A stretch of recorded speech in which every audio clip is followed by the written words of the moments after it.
Hello दोस्तों, आज गोवर्धन पूजा है। गोवर्धन पूजा यानी वह दिन जब हम लोग उस घटना को याद करते हैं जिसमें भगवान कृष्ण ने गोवर्धन पर्वत को अपनी कनिष्का यानी कानी अंगुली पर उठाया था। हम लोग यही घटना को जानते हैं। हम लोगों ने पढ़ा है, देखा है, जाना है कि किस तरह भगवान कृष्ण ने गोकुल वासियों की रक्षा के लिए पूरा का पूरा गोवर्धन पर्वत को अपनी अंगुलियों पर उठा लिया था।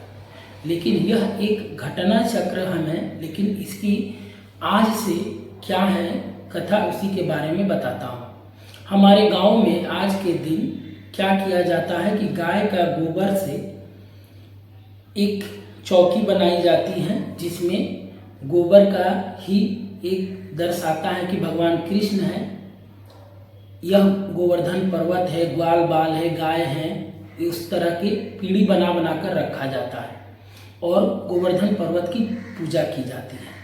लेकिन इसकी पूजा आज से नहीं, द्वापर युग से चली आ रही है, जिसमें भगवान कृष्ण ने इंद्र भगवान को दंड देने के लिए और उनके क्रोध को शांत करने के लिए उन्होंने गोकुल वासियों को भगवान इंद्र की पूजा ना करके ब्रज के जो लोग थे उनको गोवर्धन पर्वत की पूजा करने के लिए कहा था, क्योंकि उनका मानना था कि भगवान इंद्र तो वर्षा करते हैं और गुस्सा भी करते हैं, लेकिन गोवर्धन पर्वत जिसकी छत्र छाया में हम लोग रहते हैं और जो वर्षा को हमारे यहाँ होने देता है और उस पर होने वाले घासों को हमारी गाय खाती है, जो हमें दूध दही मक्खन देती है।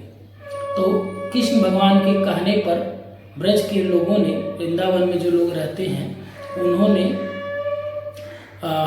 गोवर्धन पर्वत की पूजा की। लेकिन इससे क्रोधित होकर इंद्र भगवान ने वहाँ पर बहुत वर्षा किया, जिसके पर्याप्त पश्चात कृष्ण भगवान ने सभी को गोवर्धन पर्वत के नज़दीक आने को कहा और उन्होंने अपनी कनिष्का यानी कानी अंगुली पर पूरा का पूरा गोवर्धन पर्वत को उठा लिया और सभी को उसी के छत्र छाया में रखा।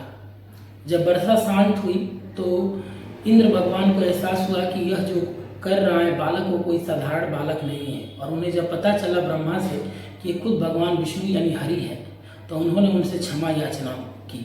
और तभी से ये प्रथा चली आ रही है कि सभी लोग गोवर्धन पूजा करते हैं। गोवर्धन पूजा को अन्नकूट पूजा भी कहा जाता है, यानी अन्न की पूजा। इसी दिन गोवर्धन यानी गोधन, गाय की पूजा करना। इसी दिन हमारे गाँव में गौ माता को नहला धुलाकर श्रृंगार करके उनको तिलक लगाया जाता है, गले में नई घंटी बांधी जाती है और फिर उनको जो पकवान पकाए जाते हैं, जैसे हमारे घर में भी आज के दिन दाल पूरी, खीर, पुआ और तो पीठे बना हुआ है, ये सारी चीज़ें उनको पहले चढ़ाई खिलाई जाती है, उसके बाद घर के दूसरे लोग खाते हैं।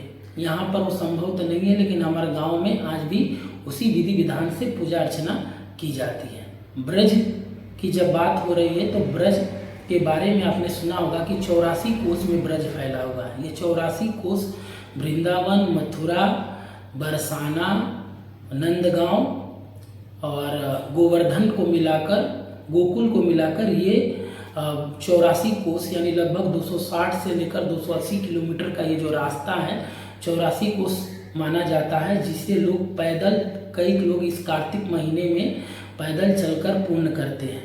यह एक इतना लंबा कठिन सफ़र है जो कृष्ण के से जुड़ा हुआ है, और हम जानते हैं कि कृष्ण ने गोकुल, मथुरा, वृंदावन, बरसाना, नंदगांव इन जगहों पर लीलाएं की थी।